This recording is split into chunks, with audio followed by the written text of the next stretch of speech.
ஆண்டுகள் நீடித்து நிற்கும் தரமான பிரீமியம் குவாலிட்டி ரூஃபிங் மற்றும் ஆக்சசரிஸ் பெற சிறந்த இடம் Jeramis Sun Fibre Sheets Agencies Trichy. வீரயுக நாயகன் வேல்பாரி இப்போது ஆடியோ ஃபார்மேட்டில் உங்கள் விகடன் பிளேயில். இப்போவே விகடன் ஆப்பை இன்ஸ்டால் பண்ணுங்க. பிளே ஐகானை கிளிக் பண்ணி வேல்பாரி. வருண், விநாயகர் சதுர்த்திக்கு காலையில பூவெல்லாம் வாங்கிட்டு இருந்தப்பதான் டக்குன்னு இது ஸ்பார்க் ஆச்சு. ட்ரம்ப் வந்து இந்தியா மீது கூடுதல் 25% டாரிஃப் போட்டார்ல, அதே இன்னைக்கு இம்ப்ளிமெண்ட் பண்ணாருங்கிறத ரீசன் கிடைச்சிச்சு. யாருக்கு அதுலயே பூ வச்சிருக்காருன்றீங்களா? விநாயகர் சதுர்த்தி நம்மளாம் என்ன பண்ணுவோம், விநாயகர் சதுர்த்தி முதல்ல எல்லாரும் விநாயகர் கும்பிட்டு தான் ஒரு புது விஷயத்தை ஆரம்பிப்போம். அது மாதிரி ஆரம்பிச்சிருக்காரா? ஊ போட்டு ஆரம்பிச்சு வச்சிருக்காரு. ஆனா பாதி பேருக்கு ஊங்கிற மாதிரி போய்கிட்டு இருக்குது. ஆமா, அதுவும் பாருங்களேன், இன்னைக்கு 27ஆம் தேதி அதிகாலை 12:01 இம்ப்ளிமெண்ட் ஆகுதுன்னு சொல்றாங்க அமெரிக்கா. கரெக்டா விநாயகர் சதுர்த்தி வேற. இதெல்லாம் தெரிஞ்சு தான் பண்ணிருக்காருன்னு நினைக்கிறேன். ஏன் 26 வைக்க வேண்டியதானே, ஏன் 28 வைக்க வேண்டியதானே, அதனால 27 அதிகாலையில் ஆரம்பிக்கிறாரு ட்ரம்ப். அதானே, ட்ரம்ப்புக்கு வந்து ஏதோ ஒன்று இருந்திருக்கு இந்த தேதியில. அது இதுதானான்னு நமக்கு தெரியல, ஆனா பண்ணி விட்டுருக்கிறாரு. இதுல என்னன்னா, ஏற்கனவே அமெரிக்கா மீது இந்தியா நிறைய டாரிஃப் போடுறாங்க, வரி போடுறாங்கன்ட்டு தான் 25% போட்டிருந்தாரு.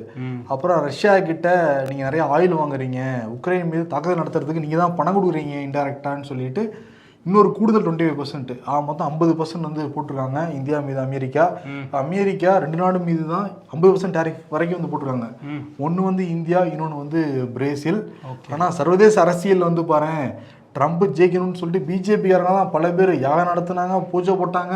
கடைசியில் நமக்கே பட்டையை போட்டு விட்டுக்கிட்டு இருக்காரு. அவர் பூஜையை போட்டுக்கிட்டு இருக்காரு ட்ரம்ப். இதனால என்னென்ன துறைகள் பாதிக்கப்பட போகுது அப்படின்னா, இறால், அதுக்கப்புறம் வந்து ஆடை, நவரத்தினங்கள், நகை தொழில், இதெல்லாம் வந்து பாதிக்கப்படும் வந்து சொல்றாங்க. ஏன்னா வந்து இன்னைக்கு தான் வந்து அந்த வரி அமலாகுதுன்னா கூட ஆகஸ்ட் தொடக்கத்திலேருந்தே நம்ம இந்தியாவில் உள்ள ஜவுளி நிறுவனங்கள், நகை நிறுவனங்களுக்கு அமெரிக்காவிலேருந்து வர ஆர்டர்ஸ் வந்து நின்னே போச்சு அப்படின்னு வந்து சொல்கிறாங்க. ஸோ ஒரு பெரிய பாதிப்பு தான் இங்கே ஏற்பட்டிருக்கு. வேலைவாய்ப்பு இழப்பு கூட ஏற்படலாம். ஸோ இது சரி செய்ய வேண்டியது இந்திய அரசோட கடமை. இந்த துறைகளில் வேலைவாய்ப்பு ஏற்படலாம். அதே சமயத்தில் சில துறையில் வரி விலக்கும் வந்து கொடுத்துருக்காங்க. அது என்னென்னா ஃபார்மா, அப்புறம் அந்த எலக்ட்ரானிக்ஸ் குட்ஸ். ஏன்னா அவங்களுக்கு தேவைப்படுது இல்லை, ஏதோ மருந்து வாங்குறாரு போல இந்தியாவிலேருந்து, அவருக்கு தேவையானது ட்ரம்ப் ஒட்டு வச்சிருக்கிறாரு. இதில் என்னன்னா, ட்ரம்ப் அந்த கேபினெட் மீட்டிங்கில் பேசும்போது ஒரு விஷயத்த சொல்லியிருக்கிறாரு. இப்போ ஏற்கனவே பல முறை சொல்லிட்டார், ஒரு 40 வாட்டி சொல்லியிருப்பாருன்னு நினைக்கிறேன், இந்தியா பாகிஸ்தான் போரை நிறுத்துறது நான் தான்னு. அதில் புதுசாக ஒரு தகவலை சேர்த்து இன்னைக்கு சொல்லியிருக்கிறாரு. நான் இந்த மாதிரி போர் நடக்கும்போது பிரதமர் மோடிக்கு வந்து கால் பண்ணேன் அப்படின்ட்டு இருக்கிறாரு. அவர் கால் பண்ணி என்ன சொன்னாராம்னா, இந்த மாதிரி போர் என்ன நடக்குது அப்படிங்கிறத விசாரிச்சுட்டு நீங்கள் போரை நிறுத்தலை அப்படின்னா உங்களோட ட்ரேட் டீலிங்லாம் நான் வச்சுக்கவே மாட்டேன் அப்படின்னு சொல்லி சொன்னாராம். இதே தான் வந்து பாகிஸ்தான்கிட்டையும் சொன்னதாக சொல்கிறாரு. அதோட கூடுதலாக டாரிஃபும் பெரிய அளவில் போடுவேன் அப்படின்னு பிரதமர் மோடி கிட்ட சொன்னாராம். அது உங்கள் தலையே சுற்றுற அளவுக்கு இருக்கும் அப்படின்லாம் சொல்லி நான் வந்து ஒரு இது பண்ணேன். அது ஒரு 24 ஹவர்ஸ் டைம் கொடுத்தேன் இந்தியாவுக்கு, ஆனால் அவங்க 5 மணி நேரத்திலேயே வந்து நிறுத்திட்டாங்க அப்படின்னு வந்து அவர் சொல்கிறாரு. மோடிஜிக்கு தலையெல்லாம் சுத்தாது, யோகா பண்ணி அவர் ஸ்ட்ராங்காக இருப்பார். அவர் தலைகீழா பாறையெல்லாம் படுத்து தலைகீழா பண்ணவர், அவருக்கு சுத்த போகுது. ஆனால் என்னென்னா ஒரு கேள்வி இருக்கு. நாடாளுமன்றம் மழைக்கால கூட்டத்தொடர் நடந்தப்ப எதிர்கட்சிகள் அமெரிக்கா இந்தியா பாகிஸ்தான் வாரில் தலையிட வேண்டிய அவசியம் என்ன, பிரதமர் மோடி கிட்ட ட்ரம்ப் வந்து பேசினா நிறைய கேள்விகள் எழுப்பியிருந்தாங்க. அதுக்கு வெளியுறவுத்துறை அமைச்சர் ஜெய்சங்கர் பதிலே சொல்லியிருந்தாரு, ட்ரம்ப் பிரதமர் மோடி கிட்ட பேசவே இல்லை, அந்த காலகட்டத்தில் எந்த விதமான அழைப்பும் வரலன்னு சொல்லிட்டு நாடாளுமன்றத்திலே சொல்லியிருக்காரு. அப்ப நம்ம வெளியுறவுத்துறை அமைச்சர் சொன்னது பொய்யா, இல்லைங்க ட்ரம்ப்புக்கு வந்து அவருடைய கேபினெட் மினிஸ்டர் சொல்ற அது வந்து பொய்யா? இதுல ஒரு இது அதுல மோடி நினைச்சு வேற யாருக்கிட்டையும் பேசிட்டாரா ட்ரம்ப்? ராங்கால போட போறாரு. இல்ல, இந்த கால் பத்தி பேசும்போது இப்ப ஜெர்மன் நியூஸ் பேப்பர் ஒன்று FAZ ஒன்று இருக்கு, அவங்க ஒரு தகவலை வெளியிட்டு இருக்காங்க. சமீப வாரத்தில் 4 வாட்டி வந்து ட்ரம்ப் வந்து டயல் பண்ணாராம். யாரு மோடி நம்பருக்கு ஃபோன் பண்ணியிருக்காரு. உடனே எடுத்துட்டு போறேன், 4 டைமும் எடுக்கலையா, விட்டுட்டாராம். 4 காலையுமே அட்டன் பண்ண மறுத்துட்டாராம். மேபி இந்த தேர்தல் பிரச்சாரம் இருந்திருப்பாரு, இல்லை ரோட் ஷோல இருந்திருப்பாரு. அந்த டைம் பார்த்து கால் பண்ணா எப்படி எடுப்பாரு? இருந்தா கூட மிஸ்டு கால் இருந்திருக்குமே, அதை பார்த்து திரும்ப கூப்பிட்டுருக்கணும்ல. ஆனால் கூப்பிடல. இதே தான் ஜப்பான்ல இருந்து அந்த ஊடகம் நெய்கி ஏஷியா அப்படிங்கிற அந்த ஊடகமும் இந்த ட்ரேட் டீலை பற்றி பேசுறதுக்காக கடந்த சில வாரங்களாக ஃபோன் பண்ணிட்டே இருந்திருக்கிறாங்க அமெரிக்காவிலேருந்து பிரதமர் மோடிக்கு. ட்ரம்ப்போட எந்த காலையும் அவர் எடுக்காதனால இன்னும் கோபமாயிட்டாரு ட்ரம்ப்னு இருக்காங்க. இப்போ மேற்கொண்டு 25 போட்டாலும் போடுவார் போல வாய்ப்பு இருக்கு. அப்போ கூட தலை சுத்தாது பிரதமர் மோடிக்கு. அவர் தான் சொல்றாரு, குஜராத்தில் போய் பேசுறப்ப சுதேசி பொருட்களுக்கு முக்கியத்துவம் கொடுங்க அப்படின்னு வந்து பேசிக்கிட்டு இருக்காரு. சரி, இன்னொன்று என்னன்னா, பிரதமர் மோடி இந்த ஆகஸ்ட் மாதம் இறுதியில் ஜப்பான் வந்து போக போகிறாரு. அங்கே வருடாந்திர அந்த உச்சி மாநாடு ஜப்பானுக்கும் இந்தியாவுக்கும், அதில் வந்து அந்த நாட்டு பிரதமரை சந்தித்து வர்த்தகம், பொருளாதாரம், தொழில்நுட்பம், பாதுகாப்பு தொடர்பான நிறையா விஷயங்களை பேச போகிறாராம். நிறையா கையெழுத்து ஆகணும்னு சொல்கிறாங்க. அங்கிருந்து கிளம்பி டேரெக்டாக சைனா வந்து போகிறாரு, ஜப்பான்லேருந்து. 2018க்கு பிறகு சைனா வந்து போகிறாரு பிரதமர் மோடி. அங்கே வந்து ஷாங்காய் ஒத்துழைப்பு அமைப்புடைய உச்சி மாநாடு வந்து நடக்க போகுது. அங்கே அதிபர் ஜி ஜின்பிங்கில் ஆரம்பித்து பல நாட்டு தலைவர்களும் வராங்க. அங்கேயும் போகிறாரு பிரதமர் மோடி. அடுத்த ட்ரிப்புக்கு தயாராகிட்டாரா? ஆமாம். இதுக்கிடையில் வந்து அமெரிக்காவும் ரஷ்யாவும் சில டீல்ஸை பற்றி பேசிக்கிட்டு இருக்கிறாங்களாம். குறிப்பாக அந்த எரிசக்தி துறையில் ஒரு ஒப்பந்தத்தை ஏற்படுத்தலாம் 2 நாட்டுக்கு இடையிலையுங்கிற ஒரு பேச்சுவார்த்தை 2 நாட்டு அதிகாரிகளுக்கு இடையில் நடக்குதான். இது என்ன சொல்கிறாங்கன்னா, ரஷ்யா தரப்பில் இப்போ வந்து நமக்கு டாரிஃப் போட்டிருக்காங்க, அழுத்தம் கொடுக்குறாங்க ரஷ்யா கிட்ட ஆயில் வாங்காதீங்கன்னு. ஸோ அமெரிக்காவை கூல் பண்ணலான்னு ரஷ்யாவும் இதில் பேசுகிறாங்களாம். அதே மாதிரி அமெரிக்கா எதுக்காக பேசுகிறாங்கன்னா, உக்ரைன் போரை எப்படியாவது நிறுத்தணும், அப்போ புட்டினை வந்து கொஞ்சம் கூல் பண்ணணுங்கிறதுக்காக அவங்களும் கொஞ்சம் விட்டு கொடுத்து இந்த பேச்சுவார்த்தையை முடிக்கலாம் அப்படின்னு நினைக்கிறாங்களாம். ஸோ இதில் 2 விஷயம் நடந்தாலும் நல்லது தான். நமக்கான டாரிஃபும் குறையணும், அதே நேரத்தில் உக்ரைன் போரும் நிறுத்தப்படணும். இது நடந்துச்சுன்னா நல்லாயிருக்கும். ஆமாம். அதே மாதிரி அமெரிக்கா வந்து பல நாட்டிலேருந்து வர மாணவர்கள்லாம் தடையெல்லாம் விதிச்சிருந்தாரு. ஏன்னா மேக் அமெரிக்கா கிரேட் அகைன், அமெரிக்கர்களுக்கு தான் முன்னுரிமை, அமெரிக்கா மாடல் தான் முன்னுரிமைன்னு சொல்லிட்டு இருந்தார்ல. இப்போ பார்த்தா சைனாலிருந்து ஒரு 6 லட்சம் மாணவர்களுக்கு அனுமதி வந்து கொடுத்துருக்காரு அவர். ஆனால் அதுவே கம்மின்னு தான் சொல்கிறாங்க. 2023 2024 காலகட்டத்தில் சைனாலிருந்து அந்த எக்ஸ்சேஞ்ச் எஜுகேஷன் பாலிசியில் 27 லட்சம் மாணவர்கள் போயிருக்காங்களாம் சைனாவிலிருந்து அமெரிக்காவுக்கு படிக்கிறதுக்கு. இப்படி கம்பேர் பண்ணிங்கன்னா கம்மி தான். அதையும் நீங்கள் வந்து சைனாக்கு ஆதரவாக நினைக்கக்கூடாதுங்கிறாங்க ட்ரம்ப்புடைய ஆதரவாளர்கள். 13 கார்டில் ஒரு ஜோக்கர் இருந்தால் பரவாயில்ல, 13 ஜோக்கராக இருந்தால் என்னப்பா பண்ணுறதுன்னு கேட்குறாங்க எதிர்கட்சிகள். 13ஆ 12ஆ அவரையும் சேர்த்தா சொல்கிறீங்க?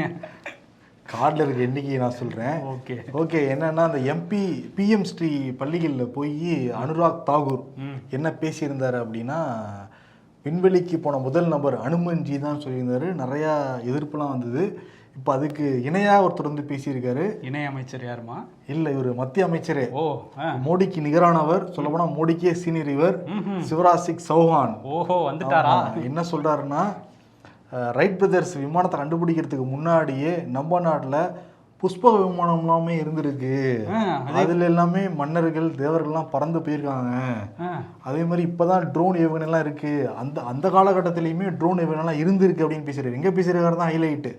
அவரு பிஎம் ஸ்ட்ரீப் இல்லைன்னா இவர் வந்து இந்திய கல்வி அறிவியல் ஆராய்ச்சி கழகத்துல போய் பேசியிருக்காரு. இவர் இதெல்லாம் எங்க ஆராய்ச்சி பண்ணாருன்னு தான் நமக்கு தெரியல. இதிகாச புத்தகங்கள்ல தான். எனக்கு தெரிஞ்சு இந்த பழைய படங்கள்ல எல்லாம் அப்படி 2 இது வரும், இடிச்சு விழுகும், அந்த இதெல்லாம் காட்சிகள்லாம் இவர் பார்த்துட்டு அதை வந்து இங்கே பேசிட்டாரு போல. அவர் மட்டும் இல்லைப்பா, அவரை மட்டும் நீ குத்த சொல்கிற பத்தியா? எல்லாம் 13 பேரும் தான். 13ஆ 70ஆன்னு தெரியல, அந்த அளவுக்கு எண்ணிக்கைகள் இருக்காங்க. சரி, ஓகே. அதனால் அறிவியலுக்கு புறம்பான கருத்தை தொடர்ந்து பேசுறதுனால என்ன பயங்கிறது நமக்கு தெரியல. யுகத்தில் இப்போ நான் பேசிட்டு முடிச்சுட்டு கீழே போகிறதுக்குள்ளார வேற ஒன்று அப்டேட் வந்துட்டு இருக்கு. ஆமாம், அதுவே என்ன முடியல ஹனுமான் மேட்ரு. அதுக்குள்ளே இவர் வந்து ரைட் பிரதர்ஸ்க்கு மேலே நம்ம கண்டுபிடிச்சிருக்கோம்னு சொல்லி ஒரு கதையை எடுத்து விட்டுருக்காரு. ஏஏ முடிஞ்சு போச்சுங்கிறாங்க, ஏ இஸ் டெட்டுன்ட்டாங்க. ஏஜேன்னு ஒன்று வந்திருக்கான், அப்புறம் ஏஎஸ்ஐன்னு ஒன்று வரப்போகுதான். அந்த மாதிரி காலகட்டத்தில் நம்ம வந்து போய்கிட்டு இருக்கப்ப எவ்வளோ வந்தாலும் விமானம் அந்த ரேஞ்சுக்கு வருமாங்கிற மாதிரி அவர் பேசுகிறாரு. அதுக்கு எதிர்கட்சிகளும் அவர் வந்து வருத்த எடுத்துக்கிட்டு இருக்கிறாங்க. அதெல்லாம் அவங்க கவலைப்படுறதே இல்லை, அடுத்தடுத்து போய்கிட்டு இருப்பாங்க. இப்போ அடுத்த வாரம் என்னங்கிறத நமக்கு அது அடுத்து யாருன்னு தெரியல. வாங்க, உங்களில் யார் அடுத்த அமைச்சர் யாருன்னு தெரியல. சரி, பார்ப்போம். இன்னொரு விஷயம் என்னன்னா, ஸ்டாலின் தான் வராரு, அந்த பாட்டை பீகாரி மொழியில் டிரான்ஸ்லேட் பண்ணி போட்டு அந்த ரேஞ்சுக்கு போடல, இருந்தாலும் அங்கே போயிருக்காரு, பீகாருக்கு போயிருக்காரு முதலமைச்சர் மு.க. ஸ்டாலின். அங்கே வெற்றியை வந்து இந்தியா கூட்டணிக்கு சாதகமாக்குறதுக்காக போயிருக்கதா வந்து திமுகலேருந்து சொல்கிறாங்க. முசாஃபர்பூர் அந்த மாவட்டத்தில் தான் இப்போ அந்த ராகுலோட பீகார் ஓட் அதிகார யாத்ரா அது நடந்துக்கிட்டு இருக்கு. அதில் இன்றைக்கி தேஜஸ்வி யாதவ், பிரியங்கா காந்தி இவங்களோடலாம் வந்து முதலமைச்சர் மு.க. ஸ்டாலினும் கலந்துக்கிட்டாரு. திமுக எம்பி கனிமொழியும் வந்து கலந்துக்கிட்டாங்க. லாலு பிரசாத் யாதவோட பீகார் மண் வந்து என்னை வரவேற்றிருக்குங்கிற மாதிரி போஸ்ட் எல்லாமும் முதல்வர் போட்டிருக்காரு. போட்டிருந்தா கூட பிஜேபியிலேருந்து இப்போ அவங்க நிறைய வீடியோஸ்லாம் எடுத்து போட ஆரம்பிச்சிட்டாங்க. என்ன அப்படின்னா, இதை நமக்கு சாதகமாக மாற்றிக்கணும்னு பிஜேபி ஒரு பிளான் பண்ணிட்டாங்க போல். இன்னும் அண்ணாமலையில் ஆரம்பித்து எல்முருகனில் ஆரம்பித்து பீகார் மாநில பாஜக தலைவர்கள் வரை நிறைய வீடியோஸ் எடுத்து இப்போ போட்டுட்ருக்காங்க. என்னென்ன வீடியோனா, சனாதனத்துக்கு எதிராக துணை முதல்வர் உதயநிதி ஸ்டாலின் பேசியிருக்கிறாரு இங்கே உள்ளவர், இதை வந்து அங்கே பேசுவாரா ஸ்டாலின் அப்படின்னு வந்து கேட்குறாங்க. அதே மாதிரி பீகார் மக்களுக்கு எதிராக இங்கே நிறைய பேர் பேசியிருக்காங்கன்னு சொல்லி பிரச்சாரங்கள்லாம் பீகார்லேருந்து இங்கே வேலை பார்க்குறாங்க அந்த மாதிரிலாம் சொன்னாங்கல்ல, அதெல்லாம் ஒரு கம்பைல் பண்ணி ஒரு வீடியோவை போட்டிருக்காங்க. குறிப்பாக தயாநிதி மாறன் பீகார்லேருந்து வந்திருக்கவங்களாம் இங்கே வந்து டாய்லெட் கழுவிட்டு இருக்காங்கன்னு ஒரு கூட்டத்தில் பேசினது, அது வேற ஒரு கான்டெக்ஸ்டில் பேசினாலும் அதை மட்டும் எடுத்து போட்டு பாருங்க இவங்களுக்கு தான் நம்ம ஓட்டு போடணுமா அப்படின்னு பிஜேபி பிரச்சாரத்தை ஆரம்பிச்சிட்டாங்க. பீகார்காரர் தான் ஒருத்தர் தமிழ்நாடு ஆளுநராக இருக்காரு, இந்த பாயிண்ட்டையும் வந்து எடுத்து இவங்க பேசலாம்.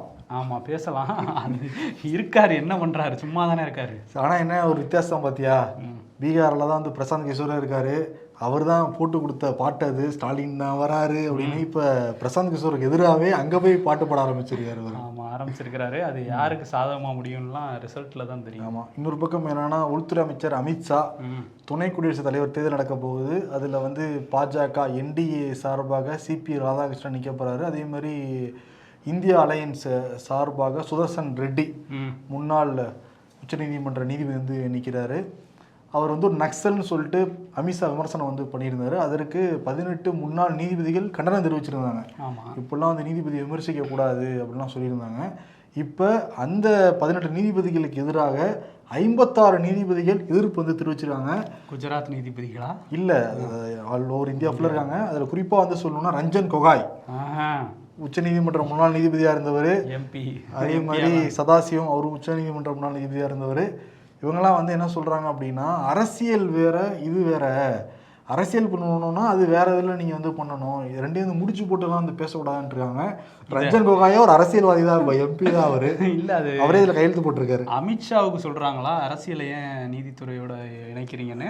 அந்த 18 நீதிபதிகளுக்கு கண்டனம் தெரிவிக்கிறாங்க, அமித்ஷாவுக்கு ஏன் தெரிவிக்கிறார் ரஞ்சன் கோகாய்? இல்லை அதான் நினச்சேன், அவங்க தானே ஃபஸ்ட்டு ஆரம்பித்தது, அதனால சரி ஓகே. அது ரஞ்சன் கோகாய் மேட்டரே பாரு.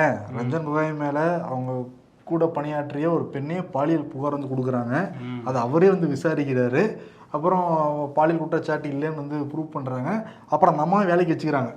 இப்போ யோசிச்சு பிறகு அந்த அம்மா போய் புகார் சொல்லியிருந்தாங்கன்னா, உச்சநீதிமன்ற தலைமை நீதிபதி மேலே சொன்னாங்கன்னா அந்த அம்மா வேலையை விட்டு தூக்கணும்ல, அந்த அம்மா வேலையை வச்சுக்கிறாங்க. இவரும் குற்றமற்றவர்னு இவரே வந்து இருந்துக்கிறாரு. ஆமாம். அதுக்கப்புறம் எதிர்கட்சிகள் என்ன சொல்கிறாங்கன்னா, அதுக்கு சாதகமாக சில தீர்ப்புகள் கொடுத்தோன்னா அவர் ராஜ்யசபா எம்பி ஆக்கிட்டாங்க பாஜகன்னு சொல்கிறாங்க. ஸோ அது ஒரு தனி கதை. திரும்ப இங்கே வந்து உச்சநீதிமன்றத்துக்கு வந்தோன்னா, அந்த குடியரசுத் தலைவருக்கு காலக்கெடு ஆளுநருக்கெல்லாம் வந்து விதித்து ஒரு தீர்ப்பு வந்து வந்தது உச்சநீதிமன்றத்துலேருந்து. இதை பற்றி என்ன நினைக்கிறீங்கன்னு மாநிலங்கள்கிட்ட கேட்டிருந்தாங்க. தமிழ்நாடெல்லாம் வந்து தமிழ்நாடு கேரளாலாம் நீங்கள் சரியாக தான் சொல்கிறீங்க, காலக்கெடுங்கிறது இருக்கணும் அப்படின்லாம் சொல்லியிருந்தாங்க. பாஜக ஆள்ற மாநிலங்கள் இதெல்லாம் தவறுங்க, நீங்கள் அப்படிலாம் சொல்லக்கூடாது, அவங்க எவ்வளோ நாளாக வேணால் எடுத்துக்கலாங்கிற மாதிரி இப்போ அவங்க தரப்பு பதில்களை. பாஜக ஆட்சி செய்கிற மாநிலங்களில் நாங்கள் ஆட்சி செஞ்சுக்கிட்டு இருக்கோம், ஆளுநர் தானே ஆட்சி பண்ணுறாருன்றீங்களா? அதுதான், அங்கேருந்து டெல்லியிலேருந்து தான் இப்போ ஆட்சி நடக்குது போல் பாஜக ஆள்ற மாநிலங்கள். அதே உச்சநீதிமன்றத்தை பேசிக்கிட்டு இருக்கப்ப அந்த கொலிஜியத்துக்கு எதிராகவே பேசியிருக்காங்க நீதிபதி நாகரத்னா. முக்கியமான நீதிபதி, பல முக்கியமான வழக்குகளில் ஒரு ரொம்ப ஸ்ட்ராங்கான தீர்ப்பு கொடுத்த ஒரு நீதிபதி. ஆமாம், அவங்க வந்து என்னென்னா பாட்னா உயர்நீதிமன்றத்தில் பஞ்சோலி அப்படிங்கிற நீதிபதி இருக்கார். அவரை உயர்நீதிமன்றத்திலேருந்து உச்சநீதிமன்ற நீதிபதியாக ஆக்கணும் அப்படிங்கிறது கொலிஜியம் எடுத்த முடிவு. இது சரியில்லை, அவருக்கு சீனியாரிட்டி இவரோட அதிகமான சீனியாரிட்டி படி பார்த்தா நிறைய பேர் இருக்கிறாங்க. ஆமாம், இவர் 57வது இடத்துல தான் இருக்காராம். இவரையும் இப்போ கொண்டு வரணும், இது தவறு அப்படின்னு சொல்லி அவங்க பேசியிருக்கிறாங்க. ஸோ இதுவுமே உச்சநீதிமன்ற வட்டாரத்தில் ஒரு பரபரப்பாக மாறி இருக்கு. ஆமாம், இவர் வந்து குஜராத்தில் நீதிபதியாக இருந்திருக்காரு. குஜராத் உயர்நீதிமன்ற நீதிபதியாக இருந்திருக்காரு. அங்கேருந்து தான் பாட்னாக்கு தூக்கிட்டு போகிறாங்க. எப்போ அப்படின்னா ஜூலை 2023.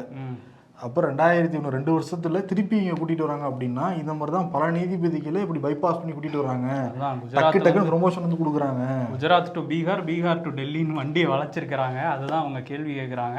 அதே மாதிரி அவங்க வேற ஒரு ஆளை வந்து பரிந்துரைத்திருக்காங்க, அஞ்சாரியா அப்படிங்கிறவர். இவரும் குஜராத் உயர்நீதிமன்ற நீதிபதி தான். இவர் சீனியாரிட்டி படி பார்த்தா இவர் தானே வரணும் அப்படின்னு வந்து கேட்டிருக்கிறாங்க. பட்டு ஆனால் இப்போ என்னென்னா, பல தன்னாட்சி அமைப்புகள் மீது மக்களுக்கு சந்தேகம் வந்திருக்கு. குறிப்பாக இடியை வந்து உச்சநீதிமன்றமே பல கேள்வியெல்லாம் வந்து கேட்டாங்க. இடியெல்லாம் கன்ஃபார்மே பண்ணிட்டாங்க சில பேர். அப்புறம் என்னென்னா, தேர்தல் ஆணையம் பல எதிர்கட்சிகள் சொன்னதுனால மக்களுக்கு பல குழப்பங்கள்லாம் இருக்குது. அவங்களும் வந்து நாங்கள் நடுநிலையாக தான் சொல்லிக்கிட்டு இருக்காங்க. இப்போ எல்லாரும் நடுநிலையாக பார்க்குறது உச்சநீதிமன்றத்தை தான். உச்சநீதிமன்ற அஸ்திவாரத்தை ஆட்டி பார்க்குறாங்களாங்கிற ஒரு கேள்வியெல்லாம் இப்போ எல்லாரும் வச்சிருக்கு. ஏன்னா உச்சநீதிமன்ற நீதிபதியே சொன்னதுனால இதெல்லாமே மக்கள் பார்த்துட்டு தான் இருக்காங்க. நீலகிரி மாவட்டம் ஊட்டியில் அரசு மருத்துவக் கல்லூரி இருக்குது. அங்கே தினசரி நிறைய நோயாளிகள் வந்து போயிட்டு இருந்திருக்கிறாங்க. ஆனால் அங்கே வந்து பஸ் ஸ்டாப் இல்லை, ஒரு நிழற் குடை இல்லை. அதனால் மழையிலையும் அங்கே பனிலையும் வந்து நிறைய பேர் கஷ்டப்பட்டுட்டு இருந்திருக்காங்க.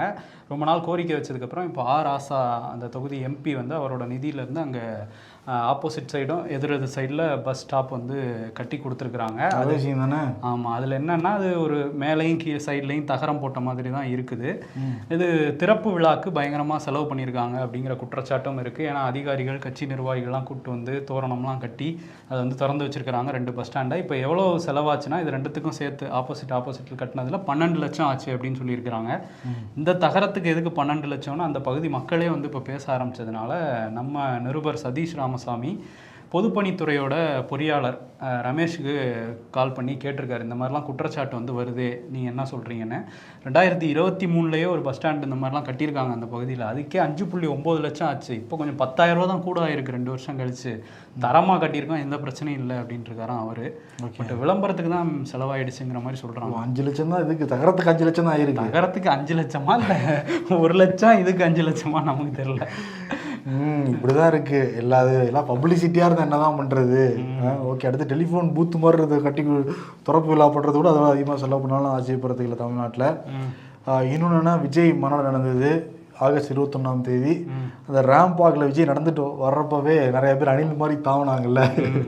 அதில் பவுன்சர் ஒருத்தரை பிடிச்சி கீழே வந்து தள்ளினாரு. அந்த வீடியோ எல்லாருமே நம்ம பார்த்தோம். அது இன்னும் க்ளோஸ் அப் காட்சியில் வர ரொம்ப அதிர்ச்சியாக தான் இருக்குது. ஏன்னா ரொம்ப ஹைட்டாக இருக்குது அந்த ரேம்ப். அதுலேருந்து கீழே என்ன நடந்தா என்னன்னு டப்புன்னு தள்ளி விடுறாப்புல அந்த பவுன்சரு. அவர் தடுமாறி கீழே விழுகிறாரு. அவர் யாருன்னு சொல்கிறாங்கன்னா பெரம்பலூரை சேர்ந்த சரத்குமாரன் நபர் தான் கீழே விழுகிறார். அவர் சரத்குமார் கீழே விழுந்துட்டாரா அங்கேருந்து? இப்போ சரத்குமாரும் அவருடைய தாயாரும் எஸ்பிகிட்ட போய் புகார் கொடுத்துருவாங்க, விஜயும் பவுன்சரும் என்னை வந்து தாக்கிட்டாங்க அப்படிங்கிற மாதிரி. இப்போ 3 பிரிவுகள் கீழே 10 பவுன்சர் மேலே வழக்கு வந்து போடப்பட்டிருக்கு. இப்போ அவர் என்ன சொல்றாருன்னா, சரத்குமார் கீழே வந்து அந்த சரத்குமார் இல்லை, சரத்குமார் போலி அப்படின்றாரு. இன்னொருத்தர் வந்து பேட்டி கொடுத்துட்டு இருக்காரு, கீழே விழுந்தது நான் தான் அப்படின்னு சொல்லி. அவர் என்னன்னா, அவர் ஃபங்க்லாம் விட்டுருக்காரு சரத்குமார். 5 நாளில் எப்படிங்க ஃபங்க் வளரும், அந்த ஃபோட்டோவை பாருங்கன்னு ஜூம் பண்ணி காட்டி இது நான் தான், எனக்கு தான் சுருட்ட முடியிருக்குன்னு அவர் ஒரு கதை சொல்றாரு. ஆனால் என்னன்னா பவுன்சர்கள் நிறைய பேர் தள்ளியிருக்காங்கன்னு நமக்கு தெரியும். ஆமாம், அது யாரு அப்படிங்கிறத இப்போ போலீஸ் விசாரிச்சாதான் தெரியும். போலீஸ் எப்படி விசாரிப்பாங்க. ஆனால் என்னன்னா, அந்த மாதிரி தொண்டர்கள் ரசிகர்கள் அப்படி ரேம்ப் வாக்கில் ஏறுறதும் தப்பு தான். அப்படி ஏறினவங்களை பிடிச்சி இப்படி தள்ளி விடுறதும் ரொம்ப ரொம்ப தப்பு தான். தடுத்து நிப்பாட்டு வரைக்கும் ஓகே, கை கால் உடஞ்சா என்ன செத்தா என்ன அப்படி தூக்கி போடுறதுல. ஆமாம், அடுத்த மாநாடோ இல்லை கூட்டமோ நடந்தால் அதில் ரேம்ப் வாக் தவிர்ப்பார் விஜய்ன்னு அதுதான் முடிவாக எடுக்கணும். ஏன்னா இதனால நிறைய பிரச்சனை வருதுங்கிறது ஆப்வியஸாக தெரியுது. கும்கி படத்துலலாம் நடிச்சிருந்தாங்கல்ல லக்ஷ்மி மேனன், அவங்க கொஞ்ச நாளாக தமிழ் சினிமாலே தலைமறைவாக தான் இருந்துட்டு இருக்காங்க. இப்போ உண்மையிலே தலைமறைவாக இல்லைப்பா, யாரும் கூப்பிடல. அதான் எங்கே இருக்காங்கன்னு நம்ம தேடிட்டு இருந்தோம்ல. இப்போ கேரளா போலீஸும் வந்து அவங்க எங்கே இருக்காங்கன்னு தேடிட்டு இருக்காங்களாம். என்ன அப்படின்னா, ஒரு நைட் கிளப் பாருக்கு வந்து போயிருக்கிறாங்க லக்ஷ்மி மேனன் அவங்க ஃப்ரெண்ட்ஸ் ஒரு 3 பேரோட. இன்னொரு ஐடி ஊழியர் சலீம்ங்கிறவர், அவருமே வந்து ஃப்ரெண்ட்ஸோடு போயிருக்காரு. 2 தரப்புக்கும் சண்டையாக இருக்குது பாருக்குள்ளே. அதுக்கப்புறம் வெளியில் ரோடுக்கும் வந்து அந்த சண்டை வந்திருக்கு. அங்கேருந்து சலீமும் அவர் நண்பர்களோடு அங்கேருந்து தப்பிச்சு போயிடுவோன்னு போயிருக்காரு. இவங்க சேஸ் பண்ணிட்டு வந்து முன்னாடி காரை நிறுத்தி அந்த சலீமை வந்து இழுத்து அவங்க காருக்குள்ளே போட்டு நல்லா அடின்னு அடித்து ரோட்டில் போட்டு இறக்கி விட்டு போயிட்டதா அவர் புகார் கொடுத்துருக்காரு. இப்போ இந்த புகாரில் 3 பேரை அரெஸ்ட் பண்ணிட்டாங்க. லக்ஷ்மி மேனனை மட்டும் தேடிக்கிட்டு இருக்காங்களாமா. எங்கே இருக்காங்க, நாங்கள் தேடி அரெஸ்ட் பண்ணுவோன்னு கொச்சி காவல்துறை சொல்லியிருக்காங்க. அதிர்ச்சியாக தான் பாருக்கு. சரி, ஓகே. அதே மாதிரி தான் இன்னொரு சம்பவம் நடந்திருக்கு. திருச்சூர் குருவாயூரப்பர் ஸ்ரீகிருஷ்ணர் கோயில் ரொம்ப பிரபலமான கோயில். அந்த கோயில் குளத்தில் ஜாஸ்மின் ஜாவர் அப்படிங்கிற ஒரு பிரபலம், இவங்க வந்து பிக் பாஸ் நிகழ்ச்சியெல்லாம் கலந்துக்கிட்டாங்களாம். அவங்க வந்து அந்த கோயில் குளத்தில் ரீல்ஸ்லாம் எடுத்துருக்காங்க. இந்து மதத்தை அல்லாதவர் எப்படி வந்து இந்த மாதிரி பண்ணலான்னு சொல்லிட்டு, ஒரு தூய்மை கெட்டு போயிடுச்சுன்னு சொல்லிட்டு நேற்று காலையிலிருந்து மத்தியானம் வரைக்கும் எல்லாத்தையும் நிப்பாட்டி வச்சு கோயில் முழுக்க தூய்மையெல்லாம் வந்து பண்ணியிருக்காங்க, சுத்தமாக பண்ணியிருக்காங்க. அது அவங்களுக்கு தானே தெரியும், நமக்கு எப்படி தெரியும். அது தூய்மையெல்லாம் பண்ணி இந்த மாதிரி இந்த கோயிலுக்குன்னு பல கட்டுப்பாடு இருக்குது, இந்துக்கள் மட்டும் தான் கோயிலுக்குள்ளே வரணும், அதனால் நாங்கள் தூய்மை பண்ணுறோம்லாம் சொல்லியிருக்காங்க. இப்போ அந்த ஜாஃபரும் வந்து வருத்தம் தெரிவிச்சிருக்காங்களாம் அந்த மேட்ருக்கு. Okay okay. இன்னொன்று இராணுவத்தில் கூட சில ஏதோ செய்தியெல்லாம் நடந்திருக்கு. ஆமாம், ஒரு இந்திய இராணுவத்தில் முன்னாள் கேப்டனாக இருந்தவர் தர்மவீர் சிங். ஓகே. இவர் வந்து ஒரு லெட்டரை வந்து இன்ஸ்டாகிராமில் போஸ்ட் பண்ண பயங்கர வைரல் ஆகிருக்கு. இந்த ஓடி நங்கநல்லூர் இருக்குல்ல, ஆமாம், இந்த ஆஃபீஸர் ட்ரைனிங் அகாடமி, அங்கே வந்து 2001 ட்ரைனிங் எடுத்துக்கிட்டு இருந்தப்போ வீட்டிலேருந்து ஏதாவது கடிதம் வந்துச்சு அப்படின்னா அந்த கடிதத்தை பார்த்துட்டு 50 புஷ்அப்ஸோ 100 புஷ்அப்ஸோ எடுக்க சொல்லுவாங்களாம். அதற்கு பிறகு அதிகாரிகள் வந்து இந்த லெட்டர் கொடுப்பாங்களாம். இவருக்கு வந்து லெட்டரை பார்த்து ரொம்ப கனமாக இருக்குன்னு சொல்லிட்டு 500 புஷ்அப்ஸ் எடுக்க சொல்லியிருக்காங்களாம். ஓ, அந்த அளவுக்கு கனமா என்ன அனுப்பிச்சிருந்தாங்க? அவங்க காதலி அவங்க ஒய்ஃப் அனுப்பிச்சிருக்காங்களாம் அதை. ஓகே, அதனால 500 புஷ்அப்ஸ் எடுத்ததுக்கு பிறகு தான் அந்த லெட்டர் கிடைச்சது அப்படின்னு வந்து சொல்லியிருக்காரு அவரு. அதை இப்போ சொல்லியிருக்காரா? இப்போ வைரலாக வந்து போய்கிட்டு இருக்கு. இது எப்படி எடுத்துக்கிறதுன்னு தெரியல. அதான் என்னமோ ஒன்று பண்ணியிருக்காங்க அங்கே ஓட்டியில். டார்ச்சர்னு எடுத்துக்கிறதா இல்லை ஃபிட்னஸ்ன்னு எடுத்துக்கிறதா? இல்லை, ஏதாவது ஒரு டாஸ்க்கு கொடுத்தா தானே இதெல்லாம் பண்ணால் நாங்கள் இந்த லெட்டரை கொடுப்போம்னு சொல்லி ஏதோ ஊக்கப்படுத்தியிருக்காங்கன்னு தான் தெரியுது. 500ங்கிறது கொஞ்சம் ஓவர் தான். சரி, இன்னொரு பக்கம் வந்து ஓவராக பண்ணிகிட்டு இருக்கிறது வந்து இஸ்ரேல் தான். காசாவில் ஒரு கொடூரத்தை தொடர்ச்சியாக பண்ணிட்டே இருக்கிறாங்க. இப்போ என்னென்னா 5 பத்திரிகையாளர்களை கொலை பண்ணியிருந்தாங்க. அசோசியேட் ப்ரெஸ்ஸு, ராய்டர்ஸுக்காக வேலை பார்த்தவங்கள. அதில் இந்திய அரசு வந்து இப்போ ஒரு எங்களுக்கு ரொம்ப அதிர்ச்சியாக இருக்குது அப்படின்னு இந்திய வெளியுறவுத்துறை சொல்லியிருக்கிறாங்க. அதாவது பத்திரிகையாளர்களை கொலை பண்ணது அப்படிங்கிறது அதிர்ச்சியாகவும் வருத்தமாகவும் இருக்குது. நாங்கள் எப்போவுமே பொதுமக்களை கொல்றதுக்கு எதிராக தான் இந்தியா இருந்திருக்கு. இந்த கொலை இப்போ நடந்திருக்குல்ல, இந்த பத்திரிகையாளர்கள் கொலை, இதை வந்து இஸ்ரேலிய விசாரணை அமைப்புகள் இன்வெஸ்டிகேட் பண்ணி ஒரு நியாயம் கற்பிப்பாங்க அப்படின்னு நாங்கள் நம்புகிறோன்னு சொல்லியிருக்கிறாங்க. பண்ணதே இஸ்ரேல் தான், திட்டமிட்டு தான் பண்ணுறாங்க. பட் இஸ்ரேலிய விசாரணை அமைப்புகள் இதை எப்படி நியாயமாக விசாரிப்பாங்கங்கிறது நமக்கு தெரியல. பட்டு இதை வந்து சொல்லிகிட்டு இருக்காங்க இந்திய வெளியுறவுத்துறையிலேருந்து.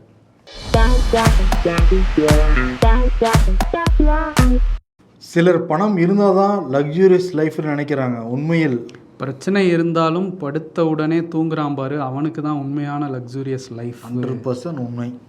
விடுறது ஒரு நாளைக்கு லீவு, இதில் எல்லா பாடத்துலையும் ஹோம்ஒர்க் வேறு அப்படின்னு மாணவர்கள் வந்து நம்ம இன்னைக்கு லீவ் கொடுத்துருக்காங்கல்ல, அதில் டென்ஷன் ஆகிருக்காங்க நிறைய பேர். அவ்வளோ ஹோம்ஒர்க் கொடுத்துருவாங்களாம்.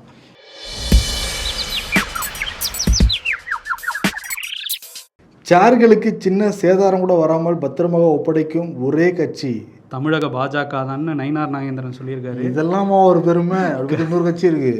என்னது கரெக்டாக சொல்லு பார்ப்போம். காளிச்சார் கட்சியா? எந்த கட்சி? நம்ம ஜிகே வாசன் கட்சிப்பா. அது மாநாடுலாம் போடுறாரான்னு. பலவீனமான அதிமுகவை மாற்றுவதுதான் என்னுடைய வேலை சசிகலா. படுபலவீனமாகவா? அரசியல்ல இதெல்லாம் சாதாரணமாப்பா. இன்னைக்கு விருது பிரதமர் மோடிக்கும் ட்ரம்ப்புக்கும் வந்து கொடுத்துடலாம். காரணம் 25% கூடுதல் வரி, மொத்தம் 50% இன்னிலிருந்து இம்ப்ளிமெண்ட் ஆகுது. அது ஒன்று.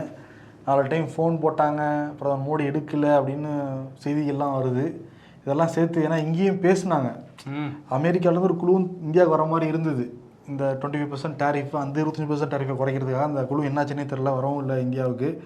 இதெல்லாம் கேட்குறப்ப ஹலோ இருக்கீங்களா அப்படிங்கிற மாதிரி 2 பேரும் கேட்டுக்கிற மாதிரி வச்சுக்கலாம். ஆமாம், இருந்தீங்கன்னா 2 பேரும் பேசி ஒரு முடிவெடுத்து சீக்கிரம் அந்த டேரிஃப்ஸ் எல்லாம் வந்து கம்மி பண்ணுறதுக்கு வேலையை பார்க்கணும். ஹலோ இருக்கீங்களா அவார்ட 2 பேர் கொடுத்துட்டு விடைபெறுகிறோம். நன்றி.